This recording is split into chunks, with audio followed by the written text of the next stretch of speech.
Welcome to Bleachers and Speakers. I'm your host, June. I got my boy B Foster with me, and we are presenting Featured Player of the Week.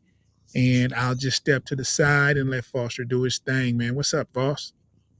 So to the next guy that we're going to talk about is Ennis Rakestraw, who is a cornerback out of Missouri.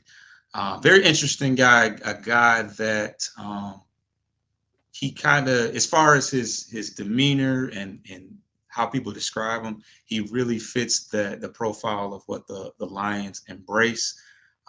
But he's a decent, about average size corner. I've seen differing numbers as far as his weight, but he's 6 foot and anywhere from 183 pounds to 188 pounds, and he runs a 4.51.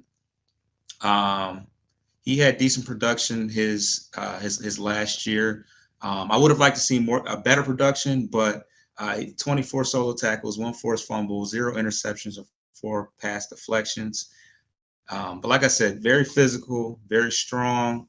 He's been described as feisty, uh, tough, hard nosed guy, and he excels in press coverage. He actually struggles somewhat in zone situations, but he's definitely a guy that's gonna use his hands and be physical with you. He has good body control. He's good in run support, um, but excels specifically in press coverage and just kind of knocking the receiver off his off his jump out. As far as his weaknesses, he can be handsy and does get called for penalties on occasion. Uh, he has a tendency to face guard, and he doesn't have a late speed. Like I said, he runs a 4.51, so his recovery speed he lacks. And yeah, and he's been known to have some confusion in zone situations.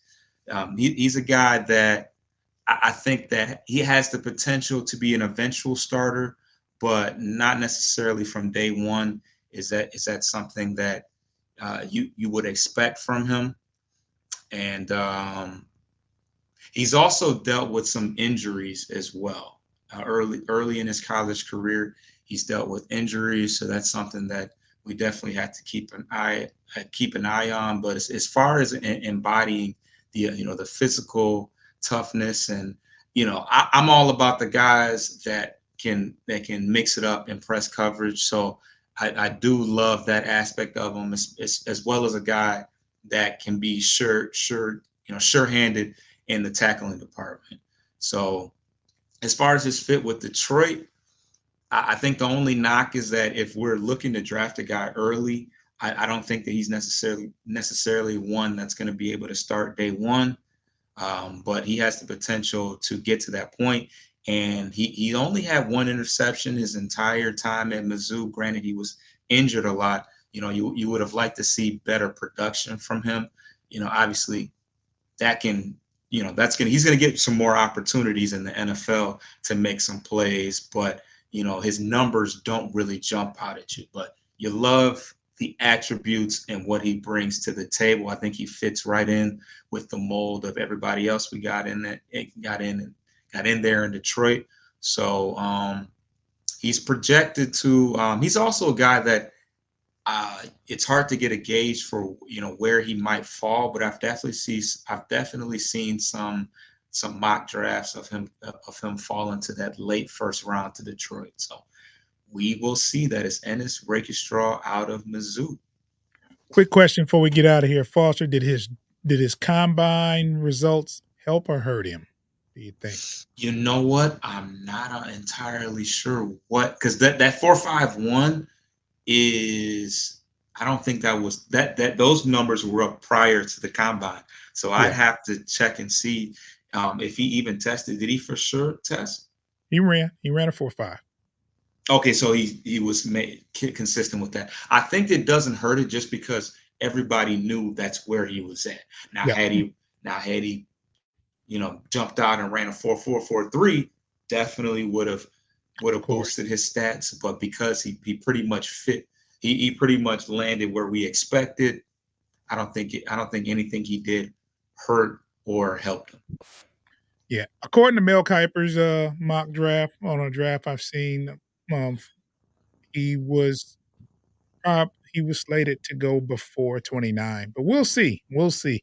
I have reservations about handsy corners. I almost said that. I in my mind reading it, I said that I know June is not about the Yeah, handsy and lack of confidence that shows a goes lack into of it. confidence. Yes, yes. That I definitely mean, that definitely crossed my mind.